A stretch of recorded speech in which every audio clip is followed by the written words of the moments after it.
শিৰচ্ছেদ কৰিছিল আন্ধাৰৰ সুযোগ লৈ এইটো অপৰাধ আছিল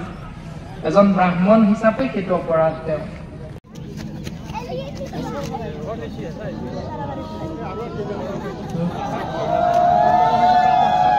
জয় গুৰু শঙ্কৰ সৰ্বগুণাকৰ যাকেৰি মাহিকে উপাম তোহাৰি চৰণে ৰেণু শতকতি বাৰেক কৰহু প্ৰণাম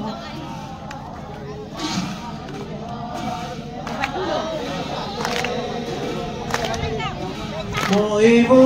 ৰমতি নাজানো তাৰ উপায় হৰে ৰাম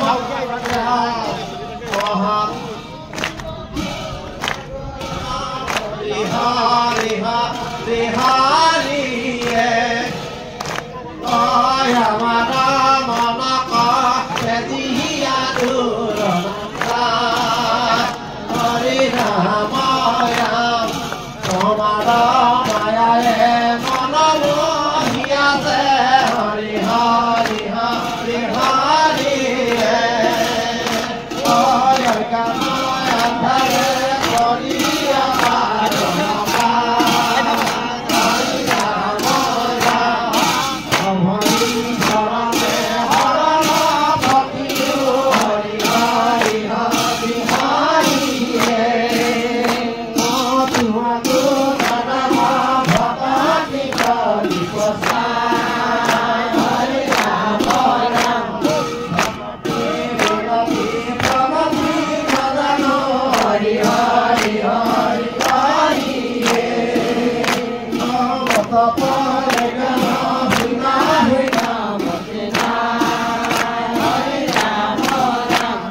আন এজন বিষয়ববীয়াই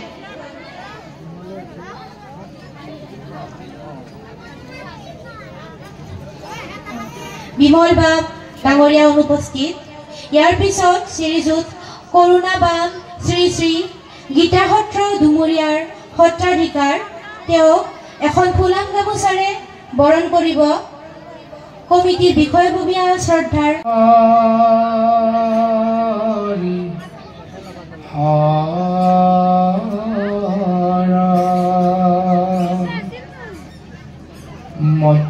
মৎস্যকুৰ্ময়াদি অংশ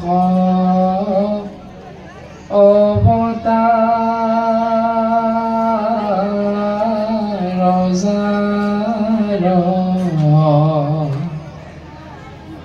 বা পঞ্চপাণ্ডৱৰ পত্নী এতিয়া সম্পৰ্কটো কি হ'ব আপোনালোকে বুজি পাইছে ভনী জোঁৱাই ভনী জোঁৱাইকে নবৌয়েক পত্নী কৰিবলৈ ইচ্ছা কৰিছিল সেইটো শাস্ত্ৰই সিদ্ধান্ত দিছে 3 নম্বৰতে সিদ্ধান্ত দিলে ৰুক্মবীৰ আৰু ৰুক্মিণীয়ে যেতিয়া কৃষ্ণক চিন্তা কৰিছিল স্বামী হিচাপে ভকত যুদ্ধ কৰিছে তাৰমানে মিত্ৰ দ্ৰোহ আচৰণ কৰিছে যদি শাহুৰ দেউতা বা আইগৰাকীৰ ঘৰৰ মানুহৰ লগত যদি এই পিনৰ বিয়নীৰ ব্যৱস্থাটোত যদি সংঘাত হয়